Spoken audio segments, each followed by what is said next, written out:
Initially committed to Minnesota State, Aaron Pionk found a surprising opportunity with another Minnesota team he knew well, the Bulldogs of UMD. It's a twist of fate he embraced wholeheartedly. I think the coaching thing was a big thing. The first why I wanted to go to Minnesota State, Coach Hastings, he's a great coach. He's a lot of history there, and my dad coached some junior hockey with him as well, so we had a great connection. And so then I think just kind of when he was leaving, and it wasn't just solely that purpose, but I think it just kind of opened up my mind again. And I think it was kind of just like by the grace of God that you don't get many second chances, kind of like this chance I've had. And so I think it was kind of like knocking the door, like, hey, like, normally people don't get this chance and you're getting it again, so like here's what I want you to do. And so I kind of listen and kind of take what you're going to give. And so I was given this great opportunity here at Minnesota Duluth, and so I took it. Yeah, I mean, we were very fortunate. I mean, you know, unfortunate for him the way things happened at Mankato, because obviously he was committed there, but he was on our radar very quick after that, and obviously things worked out. But I'd like to think that his ties with his family and like his brother helped that. And obviously, like I said, we were very fortunate to get him, and he's been a big piece of our team as a freshman. Growing up and playing in nearby Hermantown, Minnesota, Pionk has been reunited on the ice this season with some of his former high school teammates. I think like when you get those opportunities to play with guys you never think you'd play with again, like at Minnesota State there wasn't going to be any of them, and so now like I get to play with 4 of them this year. I know Blake Biondi, like his dad went there, and Darian Goetz and Joey, like they watched UMD growing up as well, and Zan Plant, Max Plant, like everyone kind of has history too. That's the thing, like all the dads, they kind of stick around town after too, and so like their kids are in Hermantown, Duluth, or wherever about, and so they kind of see like their dad went there or something, they know someone that went there. You know, our community relates to those kids. They've watched them play as young players, even through high school, and you know, they probably lose a little track of them when they go to junior, but it's really important, and we've been lucky to get some really good players from Hermantown.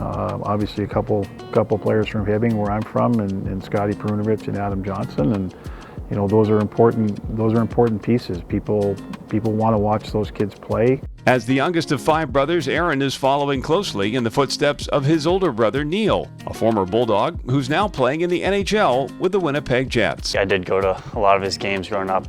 There's always something to do on Friday, Saturday night when they were in town, so I loved it. And I grew up like going to their houses and their apartment.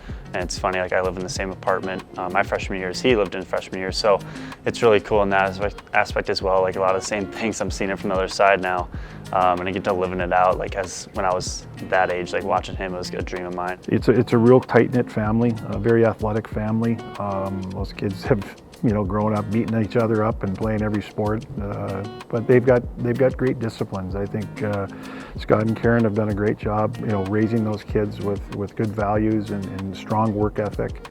As an NHL draft pick of his home state Minnesota Wild, Aaron aspires to learn from his brother and leave his own mark on the sport. I think it's just more me watching his career path and to know how hard he's had to work at it, and just being an undrafted free agent, it's hard at his size as well. Like you don't get as many looks as you should, and so I know that, and I've seen it, and so he's had to work it, and he's had the saying of prove people wrong, and so he's lived by that, and he keeps doing it now, and so I think I've been just trying to pick off on that stuff. Neil's paid his dues, but you know, he's established himself as, you know, a top 4 defenseman, you know, in the National Hockey League. So I know they talk a lot. I think he's a great resource for him. You know, as far as when things maybe aren't going good, I think he's a great resource for him from the position because he plays it.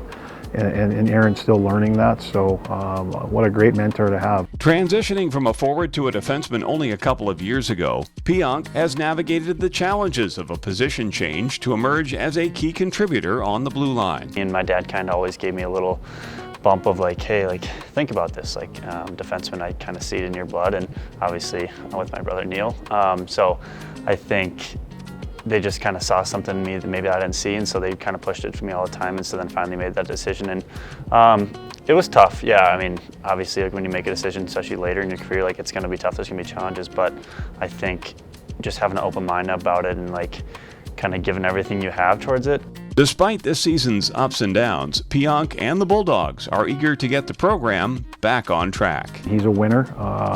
He doesn't like the way the season's gone either, just like everybody else, but it's a great motivator, hopefully, for not only him, but our whole team. Yes, we want to finish strong, but we're excited about, the guys that are, coming back and the guys that are coming in. You got to turn the page. Like, there's no dwelling on this year. Obviously, like you said, like, not a year we'd like to have. It's not something that we're used to in this program, and so I've seen it as well, like with my brothers' teams going to national championships and stuff like that. Our coaching staff is in the top of the mountain as well. And so I think they know how to get there, and we're going to get back there. So I'm just excited to keep this ball rolling next year and the years to follow.